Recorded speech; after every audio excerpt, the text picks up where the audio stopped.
రేవంత్ సర్కార్ ఎన్ని రోజులు ఉంటుంది అనుకుంటున్నారు? రేవంత్ సర్కార్ ప్రజల యొక్క ఆశ అంటే ప్రజలు ఎప్పుడైతే ఈ యొక్క ప్రభుత్వం మీద విశ్వాసం కోల్పోతారో ఆ రోజు వీళ్ళ మనుగడ కష్టమే. కానీ కేసీఆర్ చెప్తున్నారు బీజేపీ మళ్ళీ అధికారంలోకి వస్తే రేవంత్ రెడ్డి సర్కార్ను కూల్చేస్తుందని. నిజమేనా? అట్లా జరుగుద్దా? ఎవరు కూల్చడమా పెట్టడమా అనేది ప్రజలు అల్టిమేట్గా ప్రజలు నిర్ణయం తీసుకుంటారు. అధికారం ఇవ్వటం కానీ కూల్చడం కానీ ప్రజల నిర్ణయం. అది 100 మందికి పైగా ఎమ్మెల్యేలు ఉంటే నా ప్రభుత్వాన్ని కూల్చడానికి ట్రై చేశారు, మా ఎమ్మెల్యేలను కొనడానికి ట్రై చేశారు, రేవంత్ రెడ్డి సర్కార్ని సంవత్సరం కూడా ఉండనియర్ అనేది కేసీఆర్ అంచనా. అట్లాంటి జరిగే అవకాశం ఉందా? కేసీఆర్ గారు ఇప్పుడు ఏంటి పాపం ఒక్క 10 ఏళ్లలో అంత బ్రహ్మాండంగా తెలంగాణలో తను తప్ప ఇంకెవరు లేరన్నటువంటి చూసిన ప్రజల నిర్ణయం ఏముందో చూసాం కదా.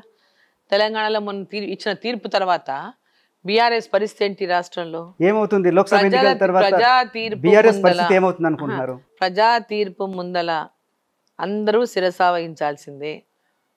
ప్రజల యొక్క విశ్వాసాన్ని ఎంతవరకు పొందగలుగుతామో అంతవరకు మనం ఎలాంటి రాజకీయాలు చేసినా ప్రజలు హర్షిస్తారు. ఎప్పుడైతే ప్రజల లోపల విశ్వాసం కోల్పోతారో అప్పుడు కూడా ఎవరు ఎలాంటి రాజకీయాలు చేసినా ప్రజలు హర్షిస్తారు.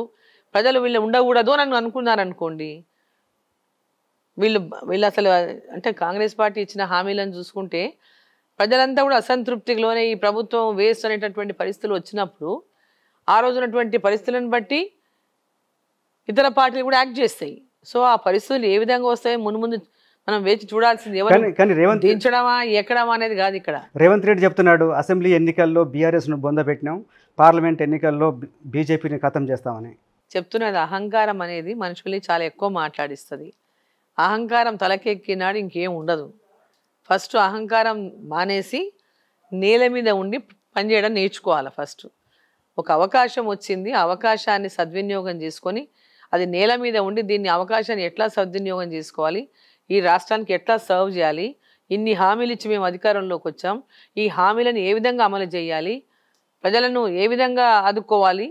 10 ఏళ్ల బీఆర్ఎస్ సర్కార్లో ప్రజలు ఎన్నో ఆశలు పెట్టుకొని పూర్తిగా అడియాసల పాలైపోయారు.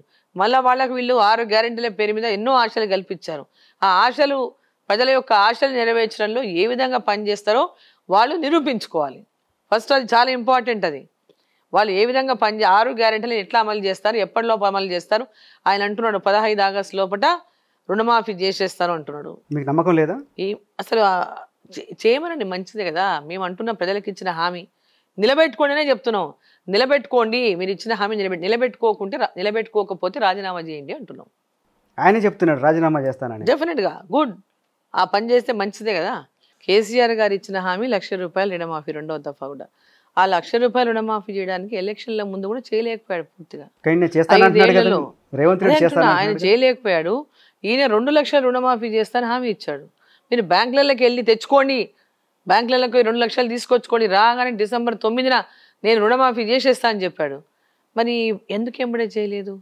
మళ్ళీ ఇప్పుడు ఆగస్ట్ 15 వరకు ఎందుకు? కానీ చెప్తున్నాడు కదా కేసీఆర్ మొత్తం ఖాళీ గిన్నెలు మిగిల్చిపోయాడు, మా దగ్గర ఖజానా ఖాళీగా ఉంది, అందుకని డబ్బులు సమకూర్చుకుంటున్నామని. అంటే ఆ రోజు ఉన్నాయని అనుకున్నావా నువ్వు? హామీలు ఇచ్చేటప్పుడు తెలంగాణ గవర్నమెంట్లో ఎన్నికలు వచ్చినప్పుడు మనం అందరం చెప్పిందే కదా లక్షల కోట్ల అప్పులైనాయి అని. నీకేమైనా లంకి బిందెలు ఇచ్చిపోతాను నువ్వెట్లా అనుకున్నావు? చెప్పాడు, ఓపెన్ గానే చెప్పాడు. లంకి బిందెలు ఉంటాయి లంకి బిందెలు ఉంటే బాగా భోజనం చేయొచ్చు అనుకున్నాడేమో మరి ఈయన కూడా చాయన్లా అని. అక్కడ ఖాళీ బిందెలు ఉండే సంగతి అందరికీ తెలుసు కదా. ఇన్ని లక్షల కోట్లు చేశాడప్పు, ఇన్ని లక్షల కోట్లు చేశాడప్పు అని చెప్పాం కదా.